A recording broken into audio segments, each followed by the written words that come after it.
method, most um, intrusive, less unintrusive we can. That's where I'm at. So, uh, And I think we're here today based on my schedule. It oh yeah, was easiest due to my well, you're the work boss. and travel schedule today. So, all right. Have we started live stream? I know it's top of the hour. I'm here by telephone. We I'm are here by live. telephone, y'all.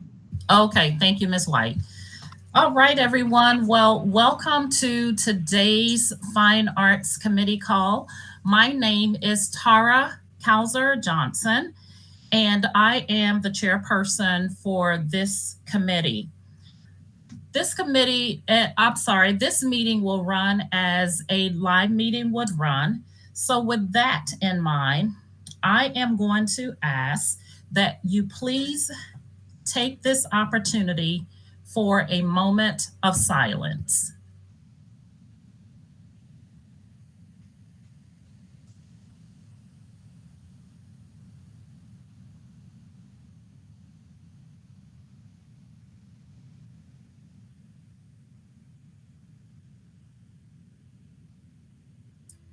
Thank you. Will you please stand for the Pledge of Allegiance? You can slightly turn to the left to face your flag. I pledge allegiance to the flag of the United States of America and to the republic for which it stands, one nation, under God, indivisible, with liberty and justice for all. Thank you. Again, my name is Tara Kauser Johnson, and I am the chairperson for the Fine Arts Committee. I would like to take this opportunity to welcome each of you to the call. And those of you who are part of the committee, we will have an opportunity for introductions as we move further down in the agenda. But before we get there, again, thank you so much for agreeing to serve on the committee. For those of you who are in the community, we appreciate you for serving on the committee. We appreciate you being here today. For those of you who are serving at the district level, thank you so much for joining the call today. We are looking forward to great engagement, and we're looking forward to moving forward as it relates to fine arts in Sumter County and Sumter County schools. At this time, we are going to take a look at the agenda. Hopefully, you've had an opportunity to look over the agenda. The agenda items are as outlined. There are specifics that will fall under certain categories. But if there is no objection to the agenda, I ask that the agenda be approved and stand as approved.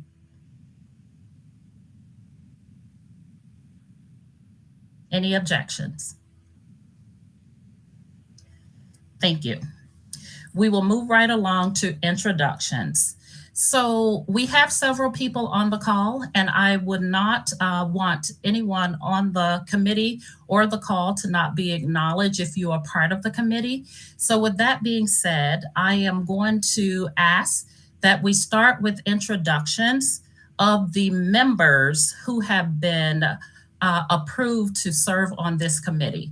I will call on Mr. Johnson as he is on camera to get us started. Good evening, everyone.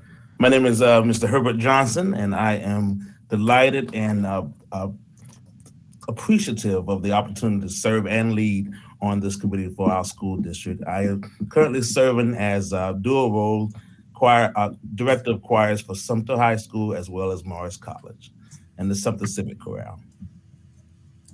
Thank you, Mr. Johnson. Thank you. Do we have Ms. Beck on the call? Linda Beck? Mr. Boozer? Jerry Boozer? Good afternoon, everyone. I'm Jerry Boozer, and I would just like to share with you all that I'm delighted to be able to serve on this committee. Thank you so much, Mr. Boozer. Dr. Wright, I think we all know you, but please. Yes, ma'am, Madam Chair, and members of the committee. I'm Dr. William Wright, Superintendent of Sumter School District. I've been serving since July 1st of 22. So I'm about 9 months and 21 or 22 days into the job, and certainly enjoyed the work that we've accomplished so far, and looking forward to the great work ahead, including the work with this committee. Thank you so much, Dr. Wright. Thank you. Dr. McLeod. Hello, everyone. I'm Jada McLeod, Executive Director of Academics, and I'm very pleased to be working with this group to move our visual and performing arts to the next level. We surely had some obstacles during the COVID time that may have been truly hard for our visual and performing arts teachers and students, but I'm excited about regenerating our fine arts program. Thank you so much, Dr. McLeod. Mr. Phillips. Thank you, Madam Chair. My name is Richard Phillips. I am the Sumter School District Coordinator of K-12 Science, STEM, Studies, Fine Arts, PE, and Health. Thank you so much. We also have on the call and a part of the committee a couple of the school board members. Ms. White, we know that you're out there. Please introduce yourself. Thank you, Madam Chair. I'm Sherry White. I am the representative trustee for Area 7, and I'm delighted to be serving on this committee with everyone. And I'm especially delighted to be able to serve on the committee with a constituent, Mr. Boozer. Glad to have you with us. I remember speaking with you. I look forward to this committee being able to do some great things for our district, for our very talented children that we have in our district. Thank you. Thank you, Ms. White. Mr. Zell. Well, thank you, Madam Chairwoman. Jeff Zell, I'm the trustee for Area 8, and I'm very new to boards of education, and I just want to say how delighted and excited I am to be on this committee to help propel fine arts in the direction and to inspire young kids in our district, to do more and be more. And so I'm beyond thankful for that, and I just appreciate I appreciate all your efforts on this. So thank you very much. Thank you, Mrs. Zell. Ms. Scott is our administrative assistant. Ms. Scott, please introduce yourself.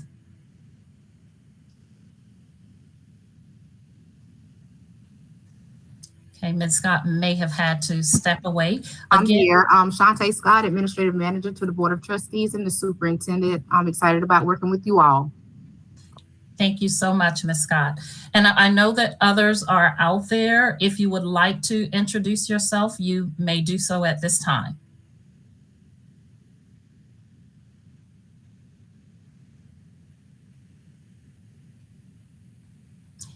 Hearing none, again, I am Tara Kalzer Johnson.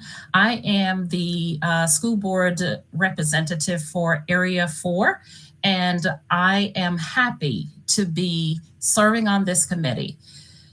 You know, as I think about the reason why we are here, it is for the reasons that have already been stated.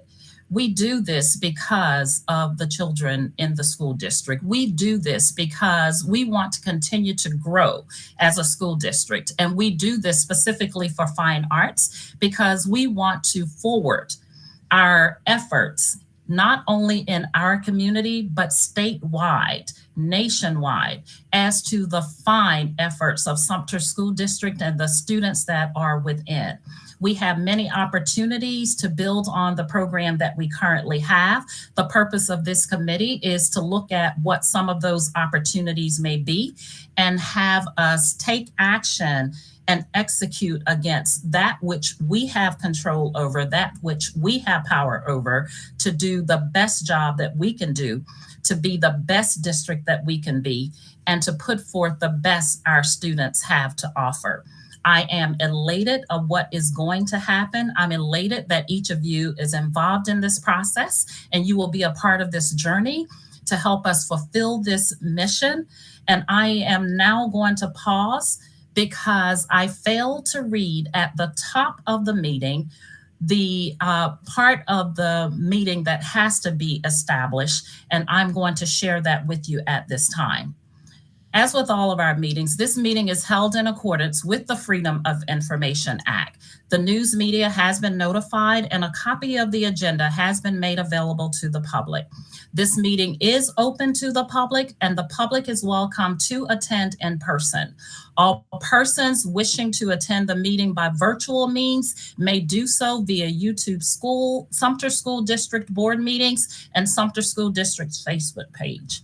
Our vision, Sumter School District is committed to educating, empowering, and enriching the lives of all students to reach their full potential.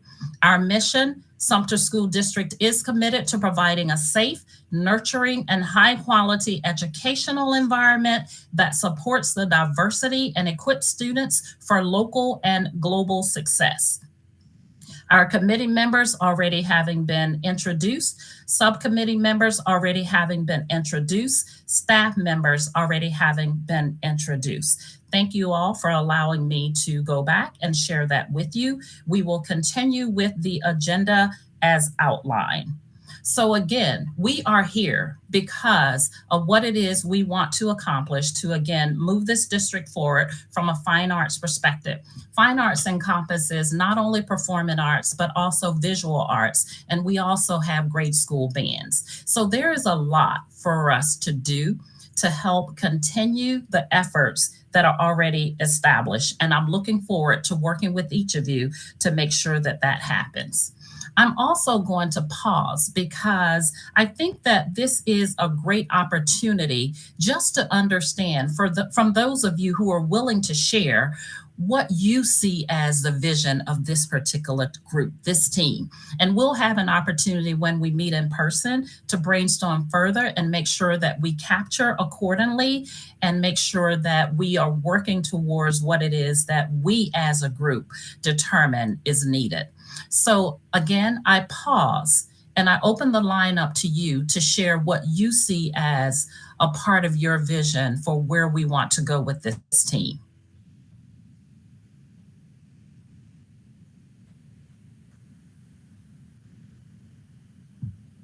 Madam Chairwoman, may I have the floor for a second? Please, Mrs. Just from my perspective, as I stated before, fine arts is one of those areas that's vitally important because it taps into motivation, inspiration, and things like that. And so I think that if we can inspire children in this area, we can inspire them to learn across the spectrum of academics. And so I see it as a precursor to success and certainly a driving motivation behind that. And so that's why I deeply care for the fine arts, amongst other things. And I think it's something that we empower our staff, our students, and our faculty to further this and to grow this program across the spectrum. We see better results academically. So I'm all in. Thank you. Thank you. Anyone else? Madam Chair. Yes, Mr. Phillips. Thank you. The core value of K-12 fine arts is to develop the students' artistic abilities and the appreciation for the arts, while also fostering their personal and social growth. Through this education, students learn to explore their individual creativity, develop self-confidence, and build their communication skills. Thank you. Would there be another?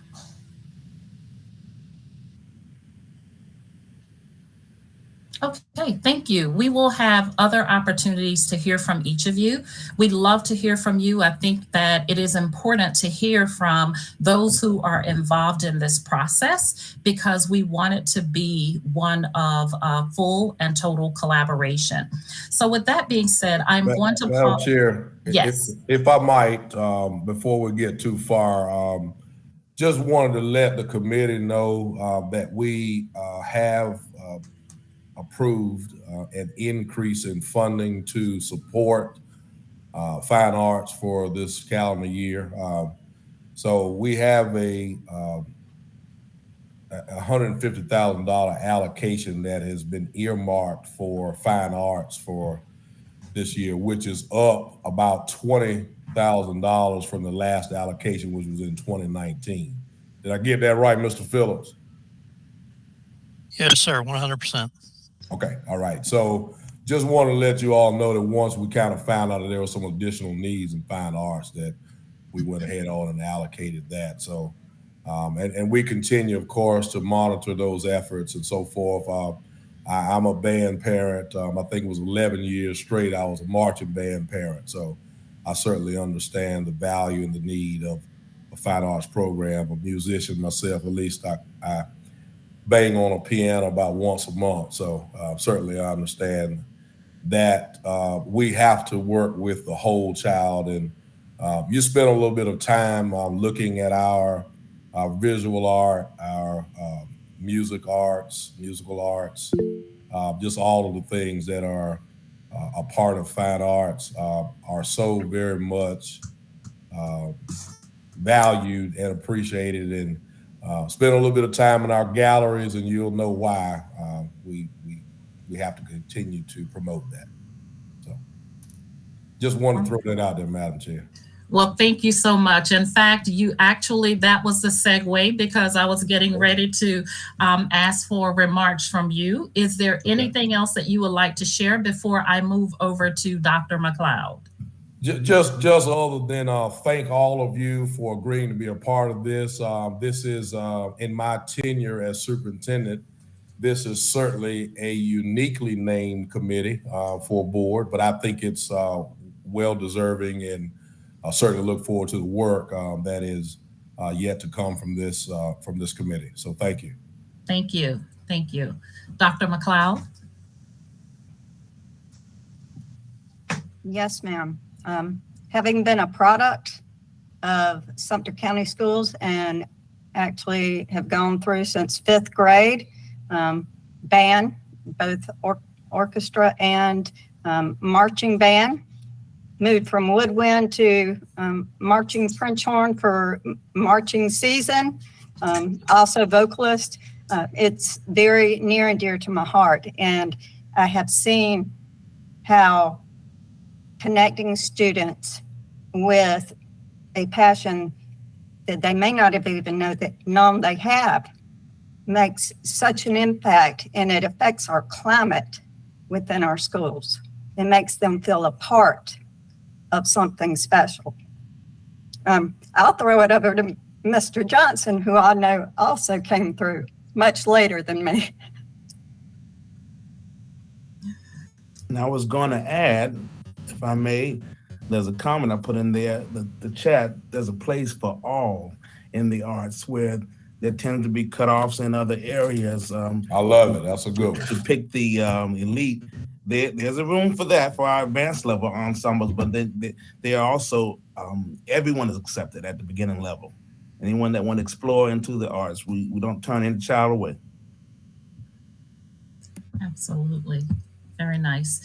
Okay, I am now going to call on Mr. Phillips, who will also be sharing a brief presentation with us today.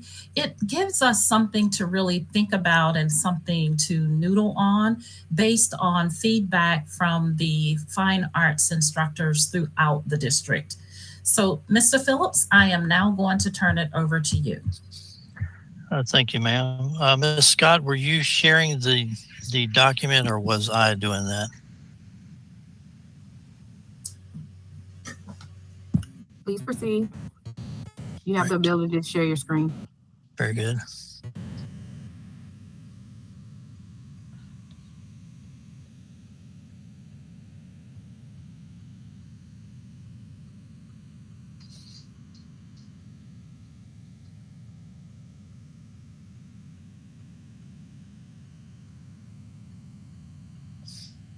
And Mr. Phillips, I apologize. Did you mention the capacity in which you are acting as it relates to fine arts at this time? Yes, ma'am. Okay. I am the fine arts coordinator, but that's one of about 6 hats that I wear. So I'm not the solely designated fine arts coordinator. And as we go through this presentation, you'll see some references to that.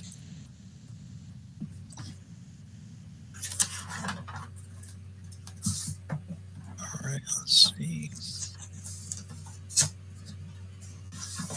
Can everyone see the document? Yes. Okay, and I'm going to ask Mr. Johnson to join me on this presentation. Let me give you the background on this first. So I've done this with all of my departments. We have actually completed a SWOT analysis of each of our departments, at least in the ones that I support. So to that end, we did this with fine arts, but we only did it with the performing arts teachers on the 16th and the 17th of March because the visual arts teachers were engaged in their walk of art preparations in downtown Sumter. So Mr. Johnson facilitated the SWOT analysis with the performing arts students. Well, Mr. Thomas Slater facilitated the SWOT analysis with the teachers, I should say, on the 16th. And then Mr. Johnson and Mr. Slater facilitated on the 17th, which was a full day. So we had pretty much a day and a half of PD time allocated to this process. So so that when we look at a SWOT analysis and we were asking them to complete the audit portion of this, then SWOT, what that refers to, it's not the SWAT that's going to show up at the door if you're doing something bad. This is the SWOT analysis, strengths, weaknesses, opportunities, and threats. So each teacher completed a SWOT analysis for his or her location in their performing arts programs at their specific location. They brought that information with them on the 17th to Sumter High, where Mr. Slater and Mr. Johnson facilitated a collaborative effort in compiling the data to create a district-wide SWOT analysis of performing arts. And so what I have for you here is the list of commonalities from the elementary group, the middle school group, and the high school group. And I'm going to ask Mr. Johnson to present these as the facilitator because he has great insight into exactly what they were stating. Thank you. All righty, no pressure. So what we... Or Mr. Johnson, if you want, I'll read it and you just want to comment if you want to do it that way. All right. Okay. Clinton to see the font. Right. So Mr. Johnson's a true performer. He can do this. So beginning with common Sumter School District performing arts strengths, there are many. We could be here for days, but these are just a few the highlighted by the teachers, diverse and supportive staff, high quality teachers, comprehensive arts disciplines, band, jazz band, orchestra, choir, show choir, drama, summer reach gifted and talented program, community relations and involvement. We support Sumter Opera House, community band and choir performs throughout the community, Sumter Little Theater, Fantasy of Lights, just to name a few community efforts. Equitable access to performing arts, opportunities to perform are encouraged. Excellent performing arts centers. It says Crestwood and Lakewood. I'm sure Sumter High would be there as well, but somehow it was omitted, but I'm sure that's included. Any comments there, Mr. Johnson? No, I think what we came up with the reason why Sumter High wasn't included is because we felt I guess Sumter High Auditorium wasn't as up to par or up to date with a lot of, as compared to Crestwood and Lakewood's state of the arts auditorium set up for major productions. Right. So that you see, that's the value of having the facilitator here, so we get right down to it. Now, I have received a quote from Sumter High to update that facility. As with all things fine arts, it's not cheap. The quote is about $60,000. So, we can put that back on the Christmas list. Maybe, come back to that and circle back to that one. Let's see, as we continue, were there any questions about that segment from anyone? For the pleasure of the committee, I'm sure might be beating Mr. Zell to this question. What are some of the things that are on that $60,000 request? Were you going to ask that question, Mr. Zell? You knew me too well, sir. Dr. Wright, a large portion of that is the sound system, because the sound system with the electronics board and everything that's in that school is extremely outdated. I mean, they make it work. Mr. Phillips, I knew to answer that question because I looked at it yesterday. So. Yeah, well, Dr. Wright, it is appreciated. Thank you. Very good. All right, so continuing with the SWOT analysis, common Sumter School District performing arts weaknesses, lack of support for district-sponsored extracurricular performances. Now we're going to have to get a little feedback from Mr. Johnson. I'm not going to go as far. I'll just do a few and then get some feedback. Poor performing arts areas from middle and elementary, inconsistencies to access opportunities and funding. So, Mr. Johnson, if you have some. Recollecting what some of the teachers were saying, we even though it's been stated as a commonality, all teachers didn't feel that way, because it all depends on how you reach out. The ones that are saying they feel undersupported, they have to make the effort to invite, who they want to see to come to their performances. And so, we went kind of back and forth on that, but some just feel like they're, not as in the spotlight as certain schools. So that was a part of the discussion. As far as what was the next thing on that list under that? Let's see, poor performing arts areas for middle and elementary. I'm thinking I think they were referring to facilities. Okay. And inconsistencies to access opportunities and funding, lack of all performing areas. I think superintendent's already answered that one with the funding. Let's see, going back to district-sponsored performances, one thing we put in place this year for everyone present, if you're not aware, is we implemented the district performance event calendar. That came out of needs assessment from last year. So as a group, we recognized that a lot of the schools were scheduling performances on the same night, especially when you get close to those holiday performances. Now, we looked at it from the perspective of the parents. If you're a parent and you have students in 2 or 3 different schools and they're having performances on the same night, then that's a very difficult decision to make. So from that, we created the district performance event calendar, and we shared it with every fine arts teacher and asked that they populate that calendar with their events and their performances, and to be strategic so that we make it easy for the parents to attend. And then also knowing that we have those events and putting them on the calendar ahead of time, we're able to share that information with district leadership. We're able to share that information with other teachers because they love to go to each other's performances. That has been very successful this year. As many will notice and will remark, I think I've seen more district leadership at performances this year than than my entire time in this district. And it's greatly valued and greatly appreciated.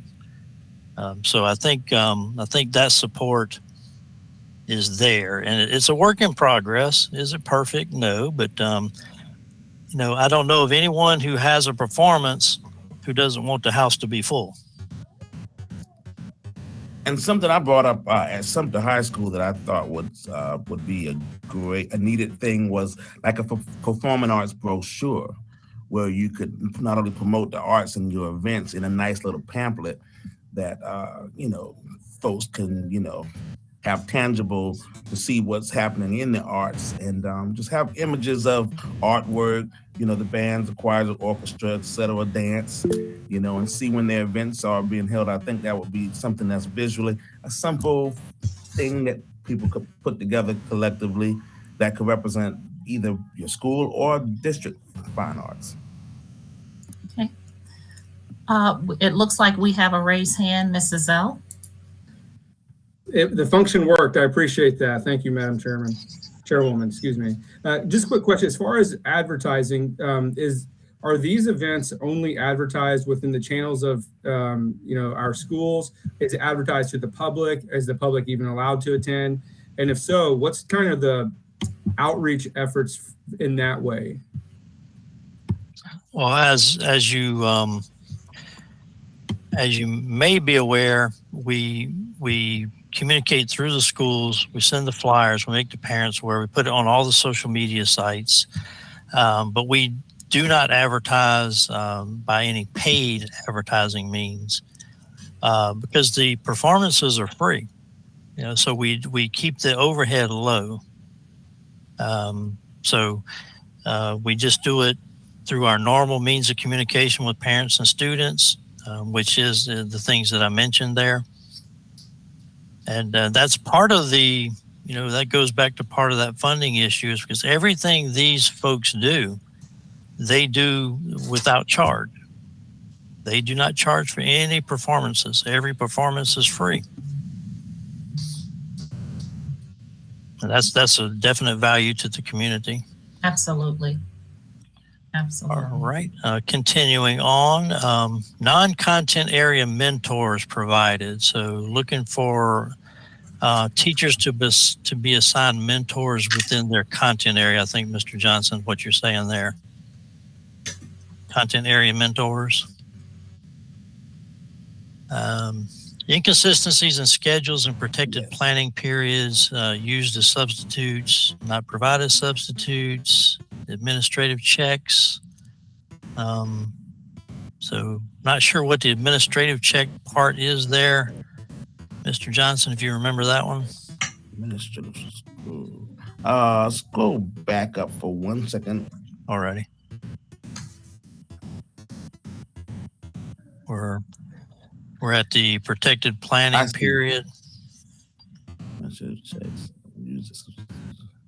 Okay, I think that was coming from mainly the middle schools. A lot of their elective time was being used up. I remember they had that conversation. In particular, I think Ms. Beck was very concerned about that in one of her previous schools, but I think that's what they were referring to. So we don't have that issue at the high school level. All righty. Thank you, sir. Lack of support planning for district professional development for elementary performing arts. As you know, our elementary teachers have been engaged this year in letters training, and they also have completed some school-wide PD. So at times that will create a situation where they do not join us for the district-wide PD.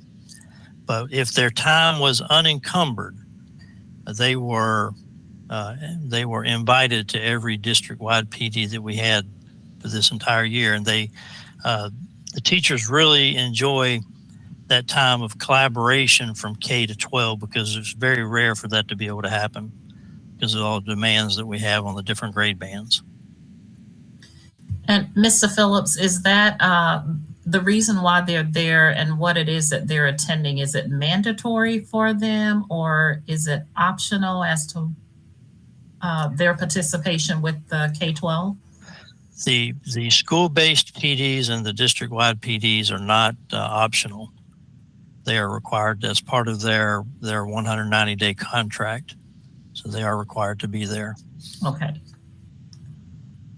But some of the days, Ms. Johnson, were set aside for school-based PD, so that the district couldn't encumber that time. But but the information was passed down to the principals that if you're not going to provide PD that would pertain to the fine arts teachers per se, then please allow them to come to the district PD. Thank you. And we always make that option available. Okay. Lack of music programs at local higher education, too difficult to bring in outside musicians, clinicians due to expenses and paperwork. Well, we've answered the expense question, I think. So I'm sorry. Go ahead, sir. What they were saying there was a lot of the some of the more urban cities, or in Greenville, Charleston, Columbia, even down to Florence, whom we have to not to say compete against, but we're up against. They benefit from their higher educational systems in their area and with established programs, and we don't really have that here with our local colleges, as far as people to come in and work with, to send students to our classrooms to work one-on-one with students, or they could benefit from band camp or things of such. They have to really reach out far away to get those type of opportunities. And so we kind of, lack in that area. That's something that we can't control, that's out of our hands, but it's a disadvantage a little when you're dealing with, instruction and developing partnerships with institutions of higher education. Right, and Mr. Johnson is the perfect voice for that, because he is a fine arts director, instructor at the college and the high school level. Communal and limited pool for instrumental repair, communication training for bookkeepers. So I think that's that whole instrument repair procedure there. So the way that works is when there's an instrument repair, they submit the request to the bookkeeper. The bookkeeper creates the PO and sends it to the district office for approval. We maintain an inventory of instruments at the district level, because our position is that no child should be turned away from band because they don't own or cannot rent an instrument. So if a child doesn't have an instrument, we're going to make sure that child receives an instrument. Now, what we have in the course catalogs for the middle and high is a required fee of $50 for you to rent the instrument for a year, which is still greatly reduced from what you would pay if you were out on the open market. But there again, if the child doesn't have, if the family doesn't have the wherewithal, we provide them with that instrument. So we have quite an inventory of instruments, and we have inventories for each location. The fine arts chairs and the fine arts and the band teachers all have access to those inventories. And one thing that we've made certain is that before they can send the PO to the district office for approval, they have to make sure that inventory sheet is updated so that we can track the repair of that instruments. As you know, instruments are not inexpensive, and neither are repairs. So we have to go the extra mile to make sure we're tracking it and we're being good stewards of those funds. So that's what we've asked to do. So that's part of the paperwork trail that they have to complete. And now we don't have unlimited funds. So sometimes we have to make decisions, and in those cases, we do the best we can. as I've stated to teachers, we're going to do everything we can do to make sure we're meeting your needs, but we're not always going to be able to take care of your wants.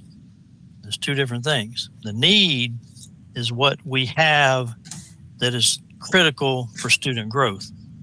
A want is something that would be nice to have, but not necessarily critical to that need.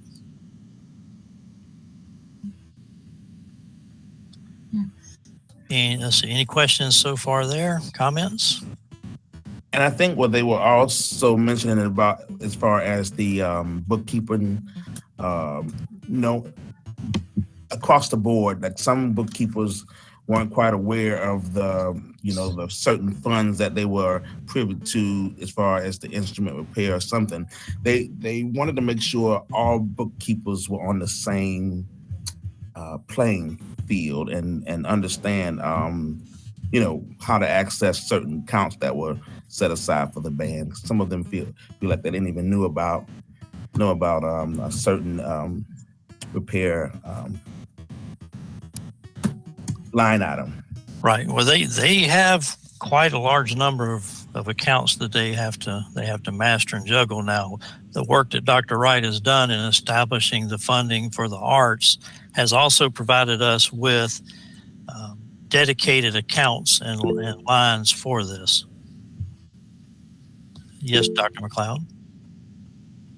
And also, I do believe our CFO, Ms. Spearman, is on the line, but we have had a tremendous turnover with school level bookkeepers, but she is training bookkeepers every month on these types of things to make sure that they are aware, they know how to access, they know what needs to be done so that the funds can be appropriated. And that is correct. Thank you, Dr. McLeod. Every month we do meet with the bookkeepers and we give them dedicated time to ask any questions that they have. Our next meeting is March the 30th, and I will be addressing those accounts that you mentioned to make sure they are aware. Okay. Thank you. Anything else, Dr. McLeod, before we move over to Mrs. O? Mrs. O? Thank you, ma'am. Just a couple questions. It's not directly related to what was just spoke about. And if you're about to brief us on it, please tell me to stop and I'll wait my turn. But so as far as participation in, and I'm not asking for specific numbers, but as far as participation in the fine arts, music, theater, things like that, are we getting a lot of interest from the student body? Do we have to turn people away? And then my second part of this question is, are there, I know we do this with some of our programs, but is there ways for homeschoolers, private school students to participate in our public school fine arts programs and things like that? I don't know the answer is why I'm asking.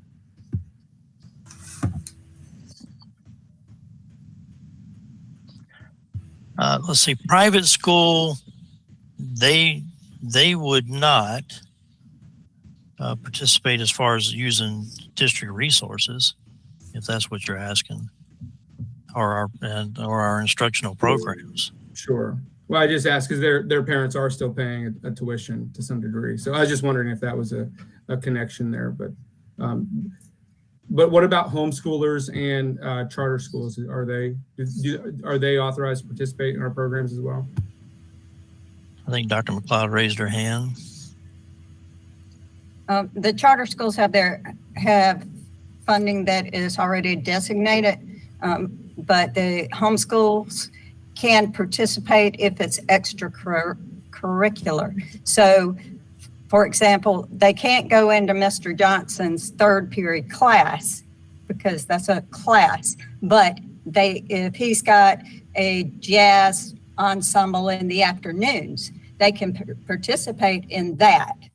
And again, with instruments and stuff like that, they would need their instruments, but the ones that we've had participate in the past that I can think of offhand, that wasn't an issue. And we've had them participate in a variety of our extracurriculars, not just athletics. Thank you. Madam Chair, if I may say a couple of things, I wanted to reiterate that I've gotten a lot of credit tonight for this additional funding, but I want to let you all know that anytime something like that happens, it's a collaborative effort. Mr. Phillips brought me a proposal. We had the CFO involved in helping us find the money. So I don't want y'all to think that I just walked next door and said, give them 20% more than they may have had last year. That's not the way it works. So thank you to all of those that are involved. But we did it because we worked to try to find the funding and make sure that we allocated it because we believe in the fine arts and what it can do to enhance our students' lives. So I just want to clarify that it wasn't just me walking next door, Madam Chair.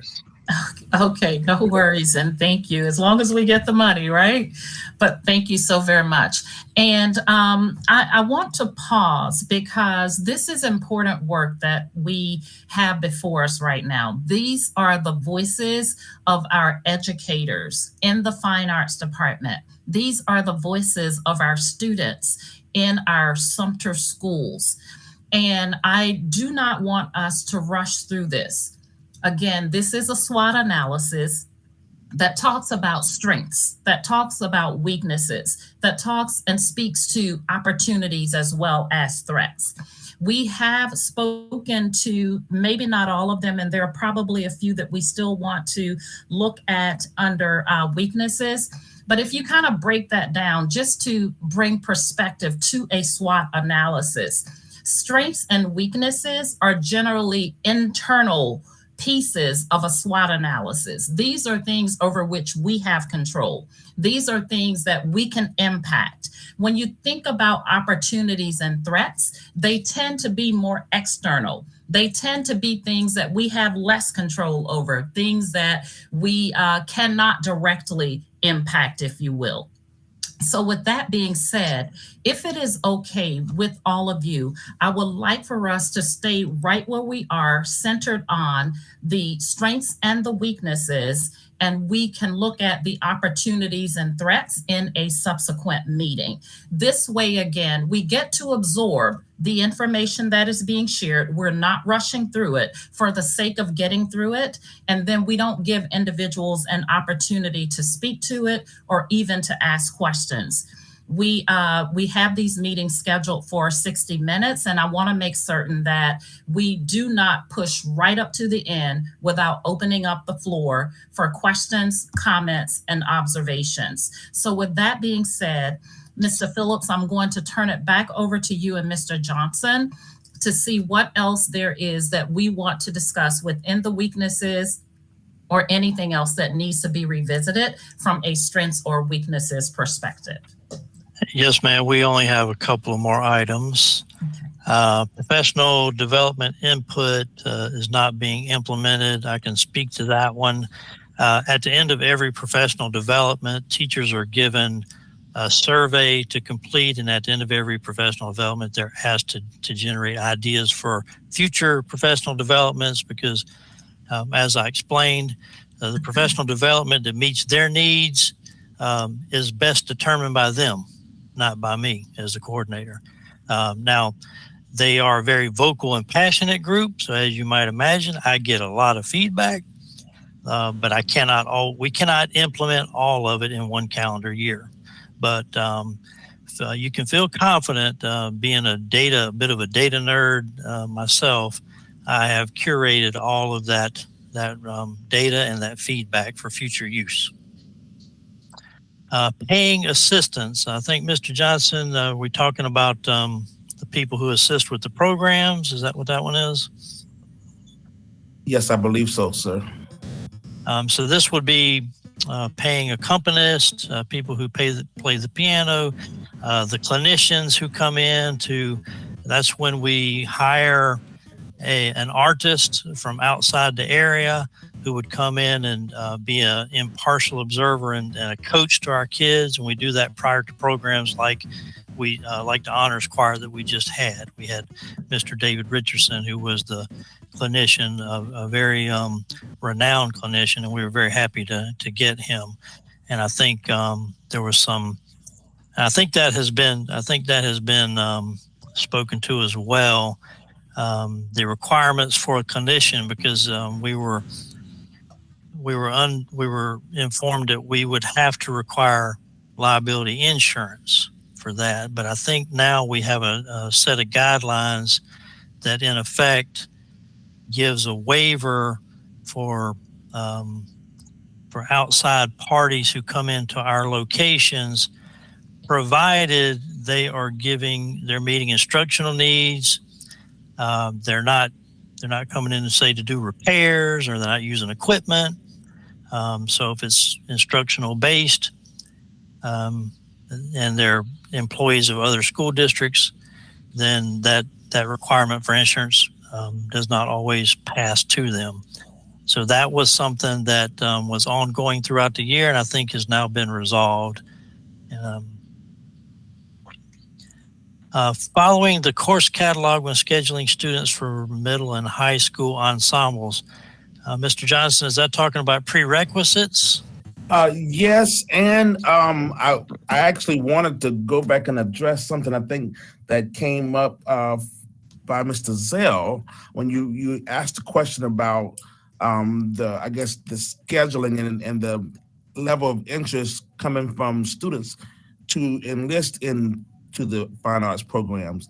And one teacher, I think, mentioned that they did some history or research with a strong district that excels in the arts, and they actually do their scheduling based around the fine arts.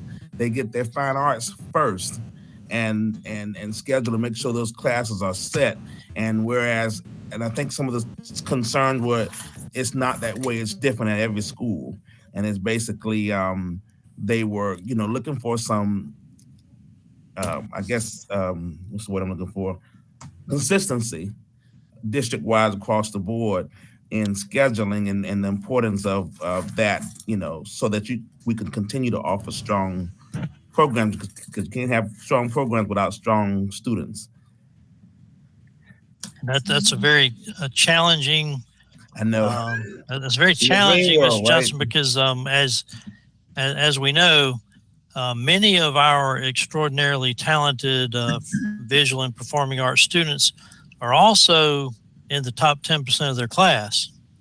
And as they move up through the grade levels, from 9th through 12th, they have to have certain courses, and that's sometimes makes the scheduling difficult for that select cohort of students. Exactly. So if you have to choose between an upper level a performing arts course as opposed to maybe a pre-calculus, you don't have as many opportunities because there aren't as many of those sections to choose from. Correct. And I think that's some of it, but that's something that can be looked at, I'm sure. I think we're back to scheduling again there. District level support, that's funding. Lack of coordinator designated for fine arts only. Lack of resources expected to find funding through grants. Let's see. Another thing that we did differently this year is our beginning of year professional development for visual and performing arts was a grant writing workshop. So I invited in representatives from the South Carolina Commission of Arts and the ABC Arts and Basic Curriculum folks who work at the state level. They came in and facilitated a funding sources PD, followed by a grant writing workshop. And we came back at mid-year and did that again because we asked our teachers. We know they're busy, but if you're going to ask for funding, we want you to have some skin in the game too. and we want you to try to get those grants. There are many grants out there that are available to teachers as opposed to districts. And we were very fortunate because we've had a number of teachers take advantage of those. One teacher received $5,000, another teacher received $2,500 in grant money simply because of that workshop.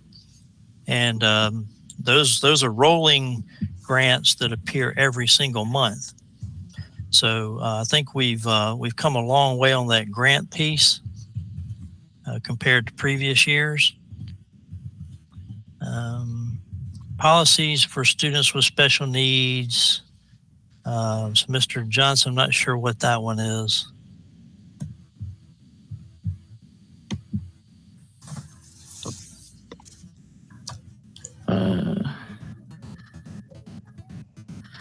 Special needs students in fine arts. Are there any issues there that you're aware of? Not that I know of. Okay. This inclusion, making sure that it's happening. Now, Dr. Wright, Madam Chair, I shared with the teachers who went through this collaborative session. I'm going to share what you provide. I'm not going to change it. I'm not going to alter it. I'm not going to edit it. I'm going to share. And knowing that Mr. Johnson was going to be here also to explain the thoughts behind it, and that is what I have done. And that is the end of strengths and weaknesses. And we do appreciate that, Mr. Phillips. In fact, we appreciate the entire presentation today. Again, this is important work, and you did not sugarcoat it. You brought it just as it was given to you all. And I think that's important from a transparency perspective. And as we continue to look at doing better and being better, it is about being forthright and honest about what those needs are and what the sentiments of the district members and the students are. If something appears to not be the way it needs to be, we will look at how we can work together to make it better. So I thank you all again for your participation today. Before we close out, I do want to pause because I never want to miss an opportunity for anyone who's a part of the meeting and a part of the call to share any comment, any observation, or even ask any outstanding question. Madam Chair, I don't know that I have a comment about the conversation tonight, but I do want to ask us all to continue to roll out our thoughts and prayers for the Slacks children that we lost this week to senseless violence. I'm at a loss for words as to how that could happen, but certainly we just ask that thoughts and prayers continue to flow with regards to that family as they try somehow or another to understand and move on. Absolutely. Absolutely, Dr. Wright. Will there be another?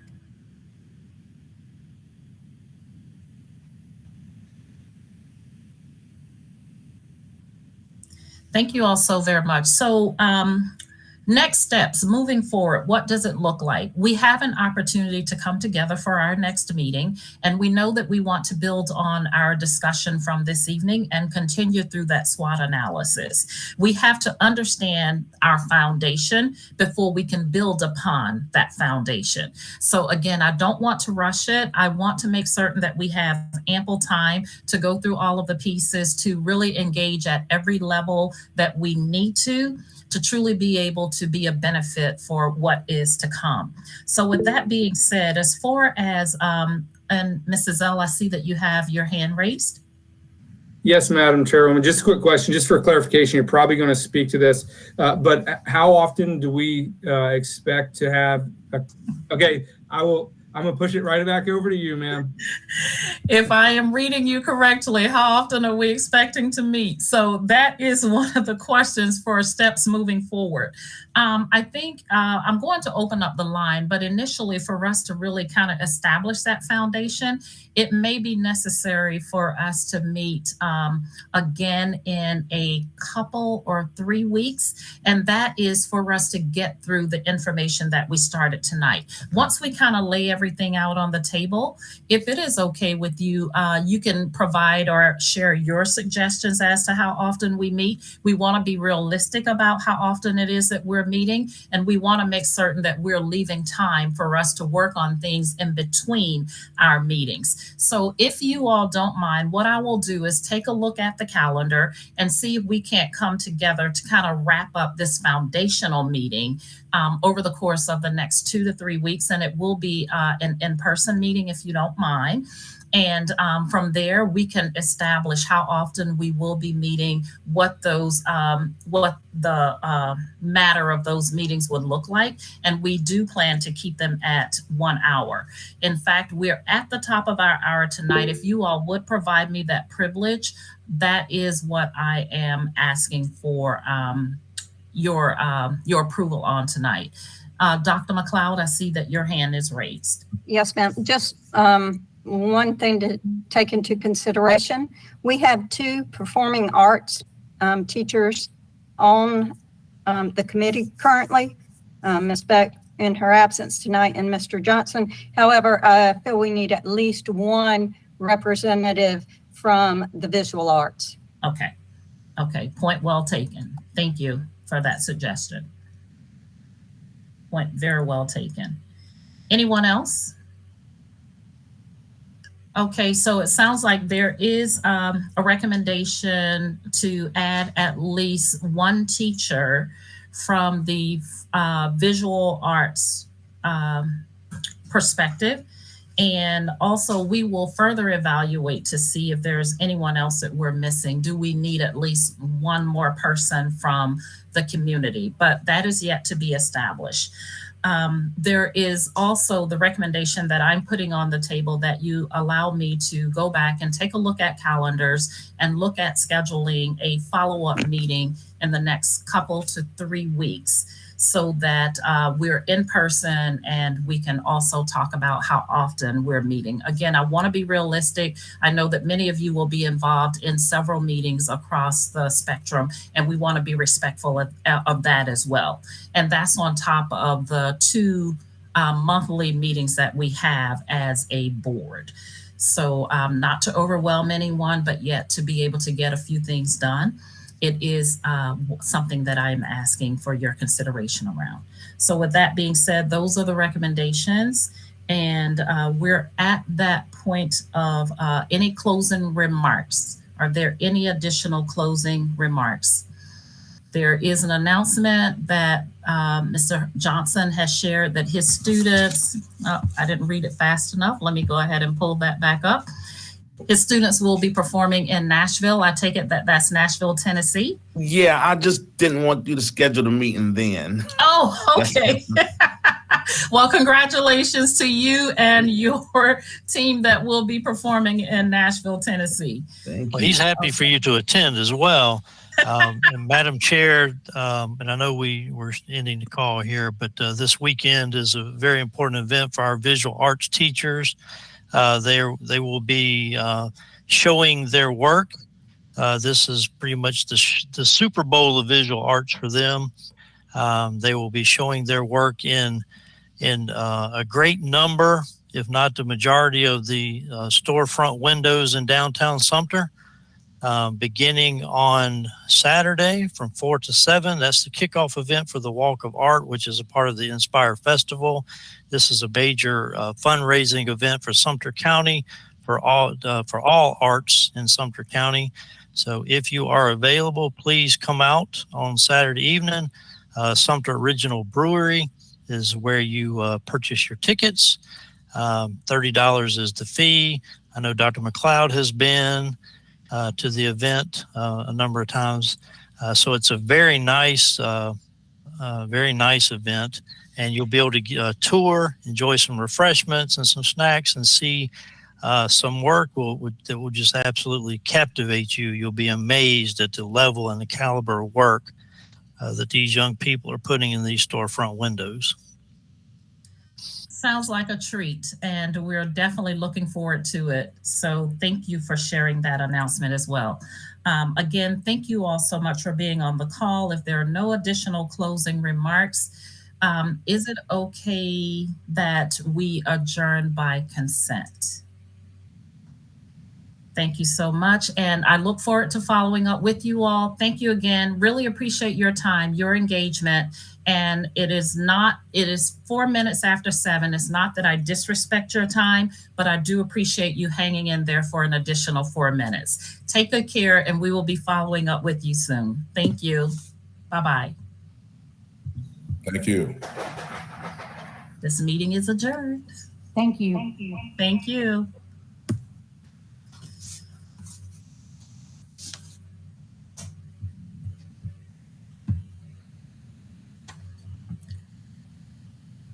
Looks like one more person is still in the call. Ms. Scott, I see that you are still here.